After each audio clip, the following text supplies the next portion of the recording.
Showtime. It's the pre-party with J. Cal. We are professional wrestling. I'm building an alliance. You are tuned into the absolute top of the mountain, the ultimate professional wrestling. Alliance-wrestling.com. Welcome, it's the pre-party, it's J-Cal, it is Tuesday, and you know what that means?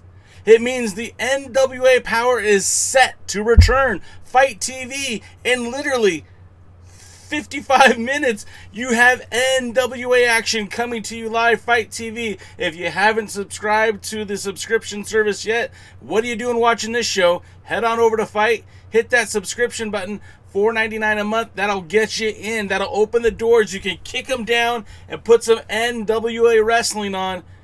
Guys, it's the pre-party, and I'm J-Cal. Welcome to the show, guys. I see a lot of familiar faces in the house tonight, so I want to say what's up to Terry McDermott. Welcome. I see Dr. Robert Stinson. It's an honor to have you in here, sir. Good luck tonight with your show. I see Dave Scooby's in the house. Reminding everyone, if you like this video, make sure you hit like and subscribe. Lamb is here. Like I said, Woodland Goblin's here. Guys, you know, this accumulation of hours of trying to be a fully vaccinated Woodland Goblin. Well, good look at you, man. Good for you, brother. Maybe you'll be one of the first to get back into the Georgia Public Broadcasting Studios when the NWA Power returns. Now, guys, I'm kind of jacked up because I saw the card for this week. We have an NWA Television Championship match. The first time the title's been defended on Power since last year. I'm really looking forward to that. We've got Dodie in the house. Welcome, Dodie. So the TV title, a big match. Fred Rosser challenging the People's Champion, I should say, the Pope, Elijah Burke. I mean, we have that match. Then we have a women's match scheduled to be. They're calling it the Thunder Rosa Invitational or showcase, I guess. I know that with Mission Pro and Thunder Rosa's, not only developing a wrestling promotion that's all based on women's wrestlers, but also being a part of the Dog Pound and training women's wrestlers down in Texas, wrestlers in general. She's bringing some more faces, if you will, to the NWA. I feel like I'm sitting too low today. Is that better? That's a little bit better. So we've got that. We've got a showcase match, like I said. Of course, the world's heavyweight champion will be on Power. I'm sure he'll have something very interesting to say. And Lamb is right. If you guys want to watch the show on YouTube, that's great. But we're also available on Twitch. Pick your preference, whichever platform you prefer. That's quite all right. Just make sure it's fun. Lamb says, was Zicky versus Ricky the last TV title match on Power before returning? Yes, it was. Hold on a second. I'm going to sneeze. Excuse me. Yeah, that was the last match of the TV title being defended. Now, of course, we got the title matches on NWA Shockwave, which, let's stay tuned. We're going to talk about Shockwave up in a minute. Pro Wrestling Zone Podcast is here. Thank you, Lamb. And welcome for being here. Pro Wrestling Podcast, we do appreciate your support. You guys, if you haven't checked out what they're doing over at the PWZ Podcast, check it out, because not only are they a part of the NWA fam, but they're celebrating the wrestling content that's happening in the Northeast. So I would highly recommend checking them out. They do a good job over there, and I think you guys should check it. Like I said, check it out. They've done a lot of NWA talk as of late, which I think is really cool, because again, that kind of fits the whole motif over here. But speaking of opposite directions, which I know what no one was speaking of, but the news broke late last week, early this week. The United Wrestling Network, who was getting ready to crown a world champion, they had to postpone. Now, there was an international title defense set up, and if you could read the tea leaves, you know what we're talking about. In Egypt, the United Wrestling Network was looking to work with a local promoter out there. They were going to produce what initially was supposed to be a full-on United Wrestling Network primetime live pay-per-view spectacular. That didn't happen. The second thing that was supposed to happen is they were going to feature the World Championship match. Miracle Mike Bennett, the Dirty Daddy Chris Dickinson, for the United Wrestling Network World Championship. And then that didn't happen. And unfortunately, these set of circumstances have seemed to have plagued the United Wrestling Network. They've been efforting to crown a new world champion for over 9 years. And I know you guys are going to think, wait, Jay, why is it taking so long to crown a champion? But, they wanted to make the event special. They wanted to make it impactful and meaningful. What a lot of you guys don't know is prior to the United Wrestling Network taking the NWA World's Heavyweight Championship to China, initially that was supposed to be a title match. The original plans were going to be crowning the United Wrestling Network World Champion there.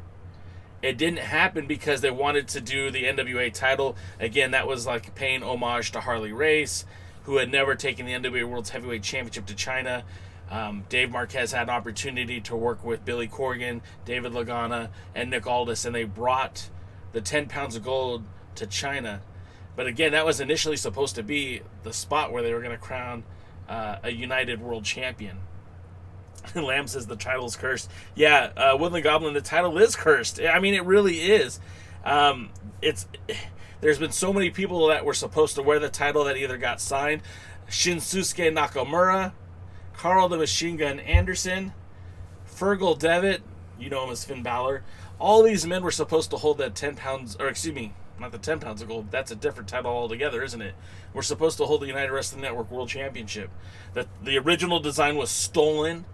The plans to have crowned that champion had basically started all over multiple times. So it sucks if you're a fan of Championship Wrestling from Hollywood and the United Wrestling Network to see like all the bad things that seem to have happened with this championship belt. But they will be crowning a new world champion. We don't know exactly when. The rumor has it that it's going to be a part of the Primetime Live. It's going to be a pay-per-view, but we don't know any more details than that. We do know Mike Bennett. We do know Chris Dickinson. They are set for the finals, and until something drastically changes, that's going to be your finals. So, all kidding aside, hopefully we have a new United Wrestling Network World Champion before the end of the year. And it's crazy to say that because it just feels like this was supposed to happen so many times, guys, so many times, and it just never came to fruition. Lamb says he sees it now, either Chris Dickinson or Mike Bennett signing full time. And I mean, look, Dickinson's now in Ring of Honor. Mike Bennett's in Ring of Honor. I mean, part of me thinks maybe they should just do it in Ring of Honor. Just get it done. The next big event Ring of Honor has, have the United Wrestling Network sanction a match for that show. Maybe that's the best way to do it. Maybe not. We'll see. In other news today, good friend of the show, not really, William Patrick Corgan appeared on Instagram Live today to announce that there was additional content being created for FITE TV. Now, many people have speculated that this is going to be the return of Circled Squared or NWA Shockwave or maybe even 10 pounds of gold. Now, Dr. Rob Stinson was there for those TV tapings, and I know he's sworn to secrecy, but he was there. He saw some of these matches taped, and he's going to have not that he's going to break the news here on this show, but I'm sure he has an idea of how they're going to use these matches and in what particular order they're going to release this additional content. We do know that there were matches taped immediately following the pay-per-view, and that wasn't just said by the Bearded Trio over at This Is Pro Wrestling Podcast. What you guys also, I would like to encourage everyone watching this podcast right now to make sure to check that out after NWA Power. That's going to be right on the NWA YouTube channel, youtube.com/NWA, immediately following NWA Power.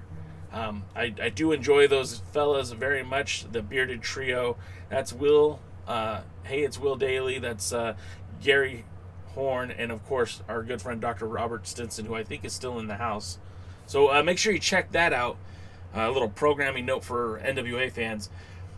But yeah, so the idea of an additional show. Now, a lot of people asked me early on, hey Jay, do you think this is going to lead to a more programming on the YouTube channel? Is this going to create content for YouTube?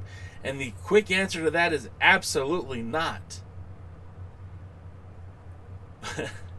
I hate to be the bearer of bad news. I hate to burst bubbles. But if you're asking me my opinion, that a wrestling company that produces pay-per-views, as a pay-per-view distributor, pays a company to produce wrestling content, to exclusively create wrestling content, I don't believe they're going to start taking content created onto the confines of a deal met with the pay-per-view providers to start producing content via YouTube.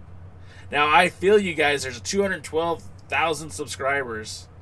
And honestly, that number's actually dropped. I think the last time I checked, it was 210,000 subscribers. If you have 210,000 subscribers, you certainly have an audience base that is hungry for content. However, if you sign an exclusive deal with a professional company that helps you to produce your content, you're not taking that content elsewhere. As of right now, I mean, of course, the content belongs to the NWA, but under that contract agreement, I do believe that it's exclusive to FITE TV. Now, I don't have paperwork in front of me. I don't know exactly what's in the contract. I could be wrong for all I know, but as a business owner, I do know this. If I pay somebody to create something and then that creation is given to me, but then the same creation is given to somebody else, then now I'm not going to be too happy about that. The Georgia Public Broadcasting Studios isn't a free building that they just go to. They have to pay for rent there. They have to pay for lighting. They have to pay for the directors and the agents and everyone involved. No one is working for free. Or should they? This is a professional wrestling company. And the NWA is one of the fastest growing professional wrestling companies in the last 5 years. And in order for them to be taken seriously, they have to produce serious content. And it needs to be good content. It needs to be done well. And we all know what happened when they produced Carneyland. It was a means to an end. It was a way to create content. But it didn't hit the mark. It wasn't pro wrestling. And Terry McDermott brings up the point, if they cannot make money off of YouTube, you can't blame them at all. I mean, at the end of the day, the NWA is not a free venture, right? Billy Corgan isn't in the business to make friends or to appease the NWA fan base. Billy Corgan is in this as an investment. He saw potential with the NWA to grow into something bigger, to make it into a pro wrestling promotion that didn't just run on the weekends. And in order to do that, there needs to be a return on the investment. And if you can't have live events and you can't have meet and greets, then it's very difficult to offset your costs for producing this pro wrestling. So in other words, yes, they need to be compensated. And YouTube is great. I would love to be compensated on YouTube. The money that they were making on YouTube wasn't horrible, but it has no way could that have offset their costs for producing live wrestling.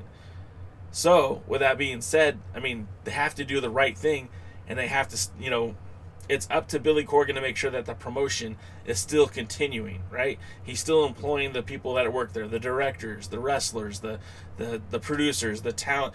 All of these people still need to receive a paycheck, right? So Billy needs to be able to pay for that. And, he's a businessman. He's not going to go broke trying to do this. He just isn't. If he can't make money with the NWA, he's just going to put it in a closet somewhere and come back to it when he thinks he can. So that's why these subscription is so important. And now, I get there's a large audience on YouTube that will not pay for the weekly subscription, and that's okay too. I get that as well. But they're not going to pander their content to you when they have to please the company that's literally paying them a multi-million-dollar contract to produce content for that service. So I don't think these new programs are going to be headed to the NWA YouTube channel. I could be wrong, and I kind of hope I am, but I just don't think so. But you will continue to see more content coming to the NWA YouTube channel. And again, like we said, this is the NWA podcast. I wouldn't be surprised if we saw a return of What's Causing All This, and maybe some more Inside the NWA podcast. And of course, you're seeing a lot more of the recap events that they've been doing, recapping NWA Power. So there's some growth happening on the YouTube channel. I think they're up to 7 videos now. So again, this is all good things. These are all positive things. If you're a fan of the brand, if you're a fan of the NWA, make sure you still keep that subscription to NWA on YouTube, but realize the real content is going to be on FITE TV.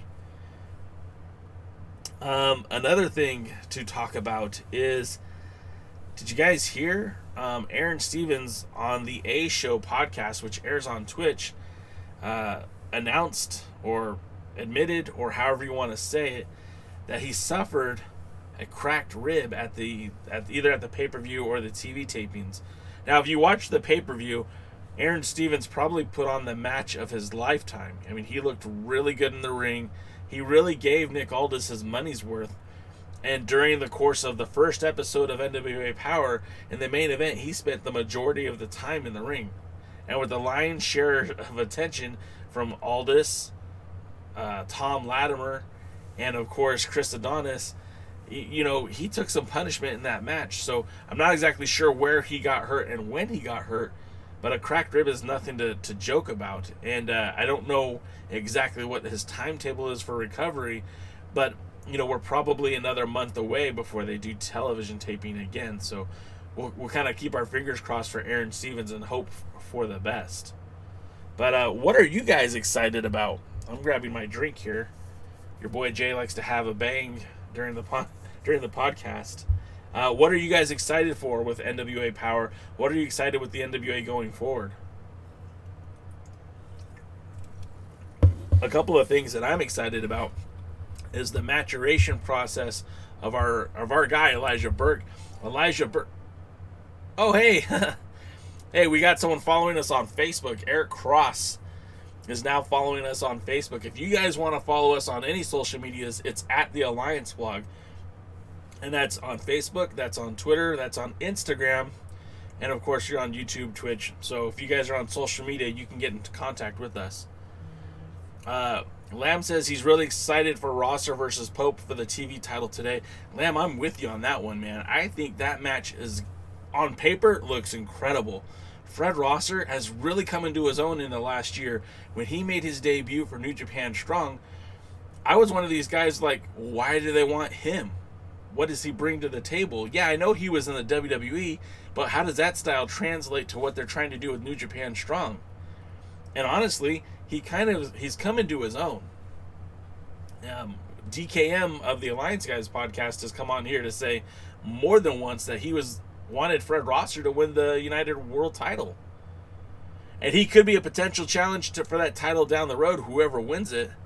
But I mean, Fred Rosser, like I said, is really coming to his own. But then when you look at Elijah Burke, he just seems unstoppable at the minute, doesn't he? Doesn't he just look like he's ready to take over the world? I mean, again, I think back to his days when he was with the WWE, right? And he was a part of that New Blood Invasion angle. And it was like the ECW originals versus the new ECW. And Elijah Burke, I mean, Vince McMahon declared him years ago as the future of pro wrestling, but it kind of feels like his resurgence is happening now. And, you know, in the first couple of seasons of NWA Power, when the Pope was introduced, we just thought he was going to be a manager. I'm looking for my 4 horsemen, is what he said. He doesn't need the 4 horsemen because he's damn near Dusty Rhodes. His promos are terrific. His in-ring style is great. I'm very excited to see what's going to come next for the television champion. And he's got a list of names behind him, right? We know he's got Fred Rosser tonight, but in that rear view mirror, he's also got guys like Tom Latimer. He's got Tyrus. There's a litany of guys who want to come after the Pope for that TV title. And it's exciting, man. I can't wait to see how it's going to play out. More of your comments. Woodland Goblin says Rosser was great with United Wrestling Network. I agree, man. I think his time there, even though it was short-lived, I mean, it was just a few months of programming, but he was great. And he just seemed to get better week in and week out. Dave Scooby says he's excited to see what happens with the tag team situation and what tag teams the NWA brings in. We're going to get to that in a minute. I promise you, Scooby. Don't let me forget. We'll talk about the tag teams in a minute. Woodland Goblin agrees. Lamb says Trevor Murdoch will confront Nick Aldis today. And that'll be interesting too, right? Because, I mean, as we talk about who's lining up for the Pope, but who's lining up for Nick Aldis? How is that going to come to fruition? Again, the next pay-per-view before that gets announced, there needs to be some sort of program for Nick Aldis, right? What kind of program are they going to put out there? Aaron Stevens did a great job in challenging Nick Aldis, but we would like to see a storyline kind of unfold here. So maybe it is Trevor Murdoch. We know Murdoch was, put on the back porch with Adonis putting him out of action last week. So we'll see what happens this week. Terry McDermott says he'd like to see the Pope versus Murdoch. I mean, that would be something special, wouldn't it? And Gary says Pope is on fire this season. So glad he's back in the ring. Gary, this is the one time you and I are in total concert. The Pope, I think, is the guy that can carry that NWA torch just as big and bright as Nick Aldis has. And if there's anyone to me on the roster that is a big threat to the 10 pounds of gold, to the dealer, to the national treasure, I do believe it's the Pope, the people's champion, Elijah Burke. But we'll just have to wait and see how that plays out. DKM says, I don't see how they can make money off of a $4.99 for 3 shows. That's only part of it, DK. I mean, I know that the last week's match was said it was sponsored by Conrad's mortgage service. I don't know what the company's called, but if you guys picked up on that, they said that they were paying for that main event. So maybe they have some other deals that we just don't know about. Jason, welcome back to the show, man. It's good to see you here again. Gary Horn says, let's not forget that 4 or 5 more wins and he can cash in for that 10 pounds of gold. Well, I mean, you say cash in, but he could really just make that challenge, right? Because there's no guarantees in life. We all know that. But the Pope and Nick Aldis just feels like money to me, right? Just feels like an opportunity to get some great promos. One of the things we were so excited about when Eddie Kingston called out Nick Aldis is the promos. Because right now, as far as I'm concerned, there's nobody in the NWA better at cutting promos than Nick Aldis. Except for maybe when Eddie Kingston was there, but now Eddie's gone. And maybe Elijah Burke. He's been called the silver-tongued pugilist for many reasons because he's got the gift of gab. He can cut the promo. He could be your Dusty Rhodes to your Nick Aldis' Ric Flair, and I think that's pretty special. More of the comments. The Pope makes a better babyface than heel. Unlike Stevens, he is a better heel. Woodland, you're not the only person that has said that to me, and I'm not against that. I'm not against seeing Stevens return to that heel form, but it just seems like there's been kind of a revival now for Stevens, and maybe wrestling as a babyface is something he can grow into. For the most part of his career, he's been a heel, except for the time that he teamed with when he teamed with The Miz as Damien Mizdow. I mean, that was really the first time he became a babyface, and that was a very short-lived time too. Chris Flackett says Aaron Stevens mentioned surprises are still to come in Twitter, and I'm not sure if that specifically refers to tonight's episode or not. I think the entire episode, the entire season of Power, we're going to have all kinds of surprises, mostly for the fact that there wasn't a live audience except for a handful of people. Now, the Bearded Trio here in this chat right here, I mean, they were there, but they're sworn to secrecy. They're not going to tell you guys anything. I mean, I've tried to grease Gary's wheel. I offered him a Pepsi, and he said no. So we'll see how that plays out. Dr. Robert Stinson is in the house. Again, Gary's in the house. We're only missing, hey, it's Will. But, yeah, these are my boys. The Bearded Trio, they're going to be on tonight after the podcast. You guys make sure you watch them. I love those guys, and I feel like they're here because they're supporting me, and I appreciate that too. I see Fee's in the house. And what's up, Fee? Glad you could be a part of the show tonight. And then Gary, DCam says Nick is closer to Harley Race. And you know, that's not is there really a bad compliment when it comes to a former world's heavyweight champion? I mean, I guess I don't want to be compared to Ronnie Garvin or Tommy Wildfire Rich or the Sheik, but or maybe, you know, but the rest of those guys are pretty solid names. Like, you know, you do your research and you start having a newfound respect for Mike Rapata. You start doing your research and you'll have a newfound respect for Rob Conway and some of the NWA champions of the past. But yeah, I mean, comparing yourself to either Harley Race or Ric Flair, two of the best to ever lace up their boots, I mean, that's not a bad comparison either way you look at it. Dr. Stinson says, the Pope, I cannot and will not, shall not be moved. Pope has the same capacity to make legendary hard times like promos. I mean, he did it last week. He was talking about the pandemic and the struggles with the pandemic, and I got goosebumps, man. That guy fires me up, and I think he fires you guys up too. I mean, you guys can correct me if I'm wrong. The Nation Show's in the house. Welcome, The Nation Show. I appreciate you guys checking us out today. Dr. Stinson says, try Cherry Coke. He loves Cherry Coke. Damn it, that's where I went wrong. No Cherry Coke. And then Gary Horn says, Nick and Trevor share that Harley Foundation. Absolutely they do. Absolutely they do. You know, Harley Race in his last days, you know, Nick has said he's verified him. And I don't like that term because, you know what? Once you won the 10 pounds of gold, you were verified as it was. But to get the blessing of guys like Dory Funk Jr., to get the blessings of guys like Harley Race, I mean, that is something that's meaningful and impactful. And to carry that 10 pounds of gold with those guys approving of your championship reign, I mean, that's akin to Adam Pearce being blessed by Dusty Rhodes and Ric Flair. I mean, some of the greatest world champions who have looked upon the new blood, the new era, the modern NWA, and to give their thumbs up of approval. I think that says a lot about the men who have carried the 10 pounds of gold. And like I said, when you have a guy the stature of Nick Aldis, who, you know, for better or for worse, has held that title for almost 900 days. And he's taken the title around 4 different continents.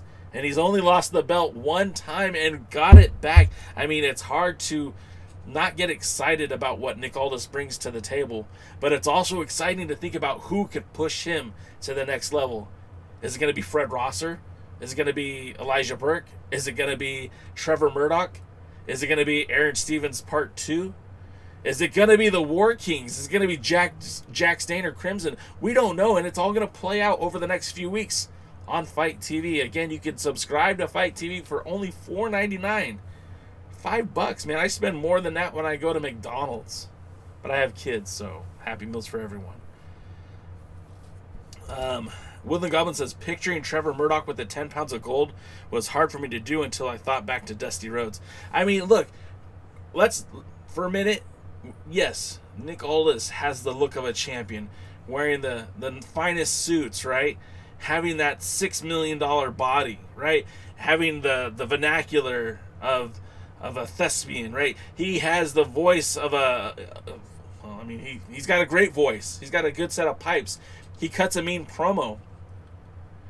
But you don't have to. You don't have to look like that to be world champion. We've seen that countless times. You know, in the modern era, Tim Storm wasn't Nick Aldis. Tim Storm was a fantastic world's heavyweight champion. Before Tim Storm, I mean, there was Jack Stane. Jack Stane isn't wearing a suit. Jack Stane isn't wearing a tie. Jack Stane isn't cutting eloquent promos. He isn't saying the NWA. So, I mean, we don't need to get stuck on this stuff, guys, because, you know, what defines the wrestler is what they do in the ring. A guy like Trevor Murdoch, woo, that guy can go, and he's got heart, and he's got passion. So I'm excited about that. Thank you so much for everyone that's stopped by. I see Rodney Garza's in the house. I'm seeing guys from the Discord channel for This Is Pro Wrestling Podcast. Do appreciate your guys' support being here. Again, if you guys aren't following This Is Pro Wrestling, TIPW at TIPW on all your social medias. That's how you find This Is Pro Wrestling, their podcast. And again, they'll be doing the post show for the NWA Power after the episode tonight. Jump from FITE to YouTube, you'll catch them. Rodney Garza says $4.99 is $4.99 more than before. Fair enough. Chris says, I think Aldis' next feud will be with someone who hasn't appeared yet. And I have no proof, just a feeling. Excuse me. Gary corrected me. TIPW show. I'm just glad I don't keep calling it This Is the NWA podcast and all that. I know that's the name for the NWA channel, but I want to make sure that I'm saying the initials at least correctly. Chris Drummond says, just get the belt off of Aldis and I'll be happy. See, you guys, I'm not the most Aldis hater here. We've got Chris Dog, who apparently is. Lamb says, don't forget to save the Pokemon card. The hype is real nuts and expensive as... Those Happy Meal McDonald cards went crazy. We couldn't even get them locally. Like, they were all gone. We'd get the B-level toys. Woodland Goblin says, every time I see Mae Valentine, she looks better and better.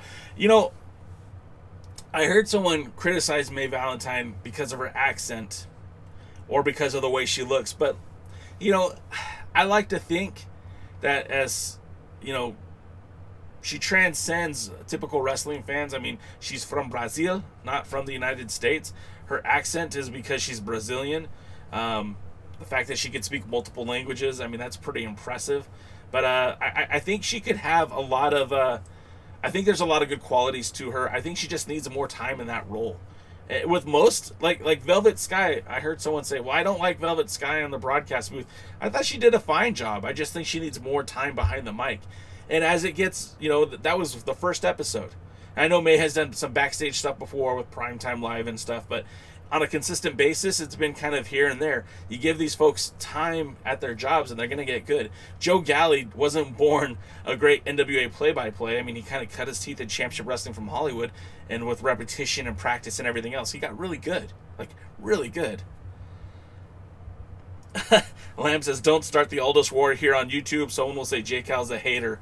I don't hate Nick Aldis. I just put the man over for like 5 minutes. Dave Scooby says, would love to see Trevor hold the 10 pounds of gold, even if it was as a transitional champ. His comeback has been great. Absolutely. And the thing that I love about Trevor Murdoch that most of this roster doesn't have is the history he's had with the NWA. Going back to World Legion Wrestling, what you guys may or may not know is he was a part of Harley Race's initial camp. He was trained by Harley Race. But that World Legion Wrestling or World League Wrestling initially was a member of the NWA. Dave Marquez was a part of the NWA back in 1997 when he was a part owner of WLW. And one of the things they brought in was Dan the Beast Severin. In fact, Dan Severin defended the 10 pounds of gold against Tim Storm. A mustached Tim Storm with a ponytail Tim Storm.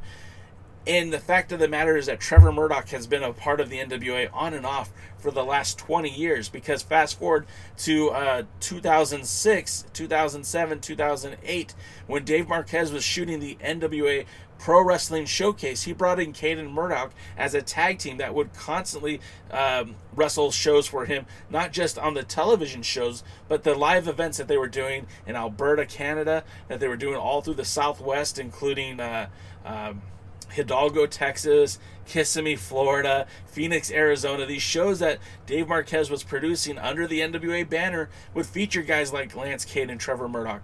So as we continue to talk about Trevor Murdoch, he's been around. I mean, Trevor Murdoch did challenge, I think it was, it wasn't Adam Pearce. I think it was, oh gosh, now I'm forgetting. Maybe he didn't challenge for the world's title, but he was featured on many NWA events in the early 2000s, mid 2000s, like 2010, 2008, 2008, 2009, 2010. So for me, it's really cool to see a guy who's been around the NWA so long finally won his first NWA title, and maybe he will take that next step. Maybe he will take the next leap in getting an opportunity to challenge for the World's Heavyweight Championship. More of your guys' comments. Nick Aldis is a horse's rear end, but has a touch of class. Terry McDermott. Oh gosh, guys, I promise this is pro wrestling, guys. We don't hate Nick Aldis here. This is just. Woodland Goblin says, I wonder if Marche Rocket will become permanent with the NWA, and if so, what role he will play. Now, if you guys don't know about Marche Rocket, I talked a little bit about him on the Alliance Blog podcast, because I didn't know about him either. I did my research, and he's been around for a while. In fact, he challenged Josephus when the two of them were both wrestling for Pro Wrestling Resistance for their heavyweight championship. Pro Wrestling Resistance was Billy Corgan's first introduction to running a wrestling promotion, and that was based in the Midwest, specifically like the Chicago area. Featured talents like Jay Bradley. I believe the Sheik was a part of that, and a lot of talents from the NWA today kind of materialized there in Pro Wrestling Resistance. So Marche Rocket getting an opportunity to be a part of the NWA is kind of fitting to me, especially with this time that he competed in Chikara and IWA Mid-South. All of these promotions at one point were connected to the NWA in the Midwest. So it's cool to see Marche involved with the NWA. I'm not sure what path he's going to be on. I don't know if it was just a one-time deal, but he's certainly a welcomed addition to the roster, and it'll be interesting to see what they do with him going forward. Chris says, as a Brit, he feels obliged to defend Aldis, but he's also a fan. Yeah, you know, I like Aldis. Gosh, stop saying that. Look, I bought his dang old action figure. Right here. I got his action figure. Quit calling me a hater. Let's see. More of your comments. Doty says he's not hating May, but do we need a backstage interview when we already have the old school podium for in-your-face interviews like the old days? Doty, I mean, the formula for Power really hasn't changed dramatically since the first 3 seasons. you had Kyle Davis in the back with the talent, and you had, I almost said Adam Pearce, you had Dave Marquez at the podium with the talent ringside. And they're doing the same thing now, but now Mae Valentine has replaced Kyle Davis in the back, and of course, Kyle Davis doing a phenomenal job trying to replace Dave Marquez up front. So I think it's been very, very cool. Woodland Goblin says, yes, interviews are cool and important. Chris Drummond says, I hate Nick Aldis. I think he's holding the NWA back. Chris, man, you're going to get me in trouble with these guys. Woodland Goblin says, interviewers add another element between the fan and the talent. I agree. Doty says, I think Power has too many commentators, too many interviewers, and back in the days, the host on the podium doing both commentary and interviewing. I mean, Doty, it's definitely an old school approach to it. It's not even how Power has been for the first three seasons. They had 2 men in the booth, and then you had 1 at the podium and 1 in the back. Of course, now we have between 2 and 3 at the desk, and then 1 in the back and 1 on the podium. So, and the formula's changed a little bit. Michael Manning, I haven't seen you in a while, man. Thanks for checking it out today. You enjoyed Back for the Attack and Power. He was concerned about no tickets being on sale, but the few people there, it wasn't bad in my book. Yeah, you know what? Again, the Bearded Trio were there. There was a few other people backstage. I was worried about how it would sound without an audience. I think they did a pretty good job. I wouldn't want piped-in sounds. I think that definitely would take away from it. I didn't want a bunch of TV monitors looking at me either. I felt like what they did worked. It worked with the image. It worked with the feel. Like, we know there isn't supposed to be a lot of people there, and that's okay. I mean, we understand we're in a global pandemic. People would be there if they could. I would have been there if I could. It's just not. It's not possible for us all to be there just yet. Lamb says they want Jay to turn heel on Aldis again. I love Nick Aldis. He's the greatest guy ever. Moving on. Joe says, it was my first time seeing him, and I came away very impressed with Marche and Mike Paro. Paro was my superstar of the night. I will tell you that much. I thought Paro did a phenomenal job. Now, we've talked about Paro. He was at the 70th anniversary show.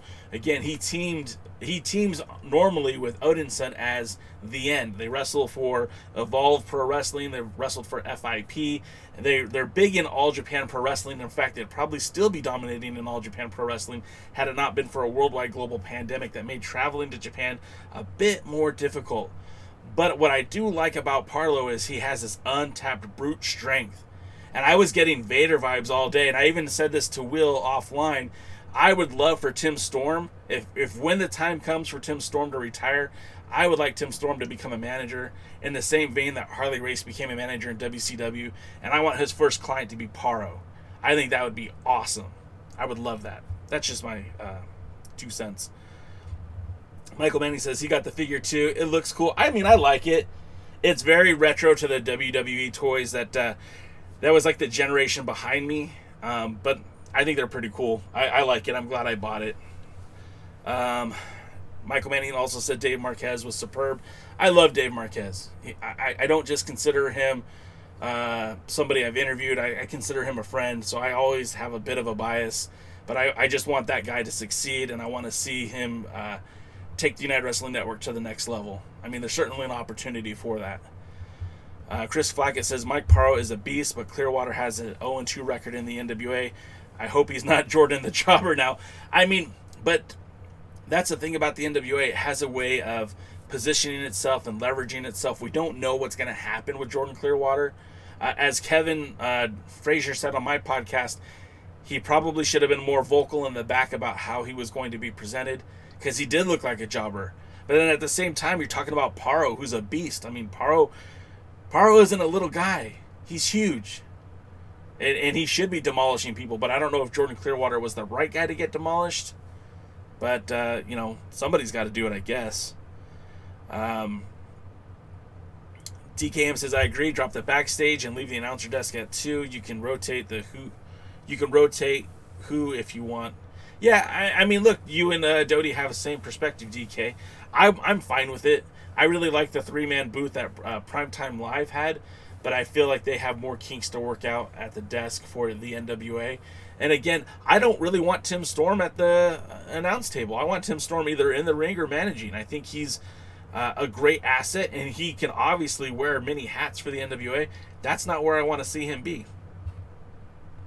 Terry, I know you're heartbroken over Jordan Clearwater. You've been probably his biggest supporter on this on this podcast. I know you've said many great things about him in the past. I think he still has, I mean, look, in terms of growing, there's storylines to be told here that we don't know everything. We've had 2 shows from the NWA. We don't even have a really good feel of what's happening yet. I mean, the Bearded Trio will know because they were there. They saw what was happening. But as far as the actual show goes, right, it's going to continue to evolve. It's going to continue to grow. And we had about 3 seasons or 20 episodes of NWA Power. Okay, but they restarted. This is a restart. So we're going to get a much different look and feel of the NWA as it progresses. And we're going to see some of these storylines that should have developed a year ago. And I'm looking forward to it. I think it'll be good. Jimmy from the LB, glad you could be here, brother. Dodie, we still have Paro. Now we need Odinson too. And that's okay. So that's what I was going to get to. And we're running out of time. You guys have been great today. So I haven't had to think of a whole lot to say. But getting to tonight's show, we do know that Thunder Rosa will present a women's wrestling showcase, which I believe means talents from Mission Pro who will be here representing Mission Pro in the NWA. Similar to the way we see on AEW Dark, we see some of those talents appearing in AEW. Tyrus will make his debut on NWA Power. I guess that means in the ring. So you guys, if you need a bathroom break, that would be a good time to take it. Pope will defend his title against Fred Rosser in the main event. And of course, we know that Trevor Murdoch and Nick Aldis have at least a confrontation, a verbal one at the very least. But getting to tag teams, I don't know if you guys know this, but if you go to the FITE TV page, in the past, the NWA had just a generic logo for Power. But if you go and look now, all of the older episodes have a specific poster, a logo, a title screen, if you will, of what the show is going to look like. And each of those shows has talent on those posters who are kind of involved in the biggest storyline. This week's poster features Thunder Rosa and Elijah Burke. Elijah Burke is obviously defending the television title, and Thunder Rosa is presenting a showcase match. So we have some credence for what I'm about to say, because episode 24's poster has already been leaked on FITE's website. If you go and look, the poster is available. And what do we see on that poster? We see Nick Aldis, the world's heavyweight champion, the national treasure, the dealer, the real world's champion. And we see the War Kings, Crimson and Jack Stane. Now, does that mean they're going to battle each other? Maybe. But the fact that they paired them together on the same page makes me feel like we're going to see a return of the War Kings. We're going to see a return of Crimson. We're going to see a return of Jack Stane. And we're going to see them in Power for the first time. And for me, I can't wait. I can't wait. Because there's definitely a lack of tag teams in the NWA. Right now we have our world's tag team champions, JR Kratos and Aaron Stevens. And it doesn't seem like they're on the same page. Velvet Sky wanted you to know last week that Kratos was mumbling things under his breath, was berating his tag team partner Aaron Stevens, and I don't know what that's even going to look like when the dust settles with them, or when they finally do get to wrestle as a tag team. Are we going to have some continuity between the tag team champions, and who's there to challenge them? Well, Jack Stane, Crimson are one. And, but there's other people on that roster. We can see an evolution on this show. And again, the people who were there, they know, but they're not talking. So we just have to wait and see. And we're about 10 minutes from waiting to see what happens on the second episode of the new NWA Power on FITE. $4.99. Here's your your monthly subscription. That's not a week. That's a month. I spend more than that at Starbucks on really bad coffee. Willing Goblin says, I can't sit through a whole 2 hours of women wrestling like Mission Pro, but yes, NWA will build up their women's division with the ladies from MPW. I've been accused in the past of not being a big women's wrestling fan. My views have changed significantly over the past few years. In Hollywood, we've had like the rise of Heather Monroe, Ruby Reyes, Viperous, CC Chanel, Lacey Von Erich, Lacey Ryan, there's been a lot of quality women wrestling. The NWA is no different. Allison Kay, Marty Bell, Tasha Steelz, Ashley Vox, they were all great in their own right.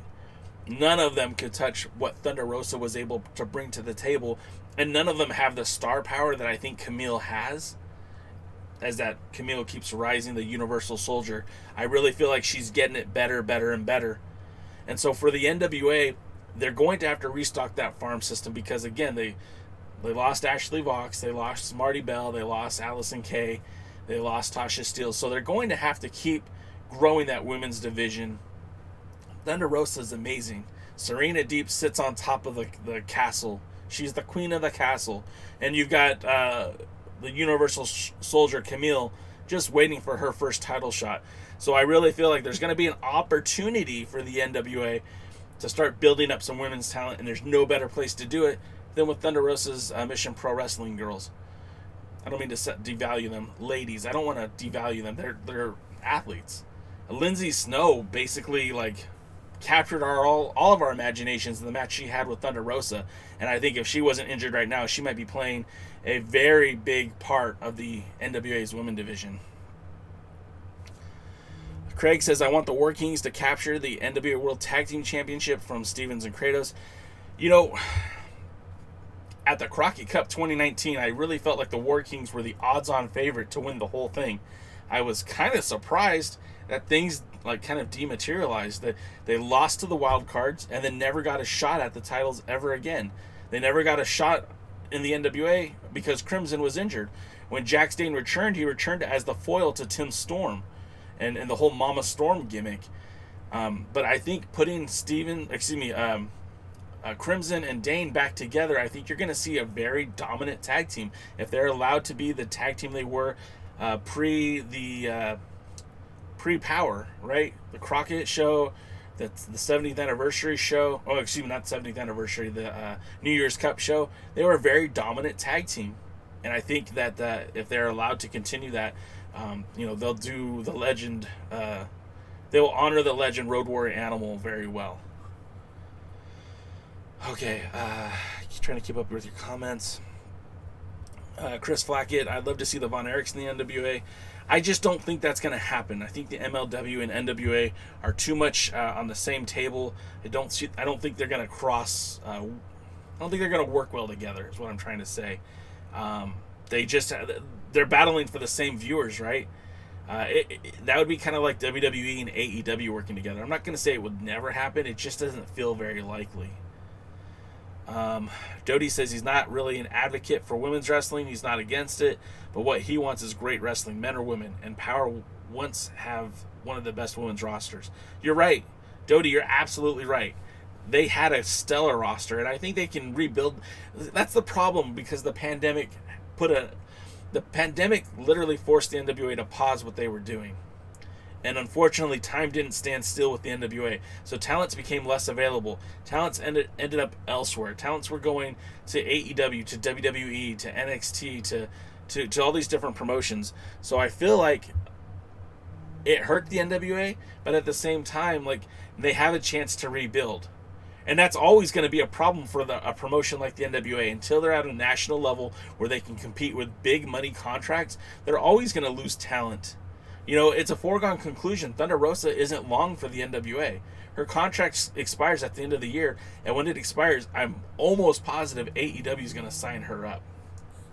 So, with that being said, I just don't see anything positive. Let me rephrase that. I don't see a problem with rebuilding, because with a company like the NWA, MLW, Championship Wrestling from Hollywood, all of these promotions are going to have to continue to grow new stars. They're going to have to keep building. The only company MLW worked in the U.S. before was with Impact for a couple of events. That partnership ended as quick as it was announced. Exactly. Dodie says now they definitely should work with Mission Pro to rebuild their women's division. Dodie, you and I are on the same page. Phil says, you said you want to see Tim Storm as the manager. Who would you want to see him manage? Phil, I want to see Tim Storm manage Paro. I want it to be just like Vader and Harley Race from 1993 WCW, when Vader became very dominant and was feuding with Sting, and he had Harley Race as his manager. And that's the vibe I get from Paro, and I think Tim Storm is the closest thing that the NWA has today to a guy like Harley Race. I mean, I kind of felt back when Harley Race was managing that he could still beat the crap out of most of the guys that Vader was beating the crap out of. So that's what I would like to see. Lamb says, Jay Cal interviewed Alexander Hammerstone last year, and he said the same. It is not happening that he appears on another TV program. Yeah, it was very... Like Lamb just pointed out, Hammerstone has a deal where MLW is his priority. He's not allowed to go work for other programs. Now, what was different is he was allowed to work for Primetime Live because it was a pay-per-view. Not the same. He wasn't working Championship Wrestling from Hollywood dates. He wasn't working in Arizona for Championship Wrestling from Arizona and all those other affiliates. He was working on Primetime Live, which was a pay-per-view. So the contracts were a little bit different, and it wasn't a big deal. Michael Manning says, stay, Thunder Rosa. I don't think she will, man. The world is her oyster. If AEW will let her continue to do what she's doing now, if the NWA wants to play second fiddle to AEW, then maybe. But not likely. Jody says, won't hold my breath for it, but I'd rather see the NWA and MLW co-op than an NWA and AEW crossover. If that really happens, that's the most ambitious crossover ever. Yeah, I mean, that would be pretty big. That would be a pretty big deal to see MLW and NWA work together. But again, I just don't feel like that's in the cards. But that would be fun. We're 6 minutes away for FITE TV. You might want to head over there now, but I do appreciate you guys being here. We're going to start wrapping it up. Whew, you guys exhausted me today in the best way possible. Thank you so much for being here. I hope you enjoyed the show. If this was your first time being here, please, if you liked it, give it a thumbs up. Comment, like, subscribe, all that good stuff. If you want to follow us on all social medias, we're available at the Alliance Blog on... Oh, we just got another follower. Gary Burton's now following us on Facebook. You can follow us too at the Alliance Blog. We're on Facebook. We're on TikTok. We're on Tumblr. We're on Instagram. We're everywhere. We're everywhere you want to be. And again, Phil says he could show up on an NWA pay-per-view. I mean, he probably could, but I don't know that the NWA wants to put a guy that they can't put on their TV show. I want to thank the Bearded Trio for being here. Again, you guys can catch them as the replay for NWA Power, not the replay, the post-show, excuse me. They do the post-show for the NWA on the YouTube channel, youtube.com/the NWA, or just NWA. Man, you guys tired me out today.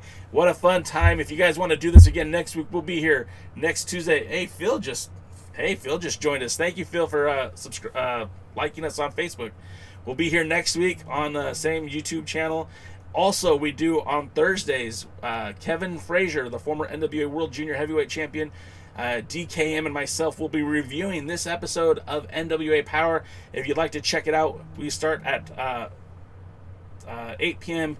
Eastern, 5 p.m. Pacific on YouTube and on Twitch. Whew. All right, guys, let's go watch some NWA Power together, and we'll see you next week. Good night now.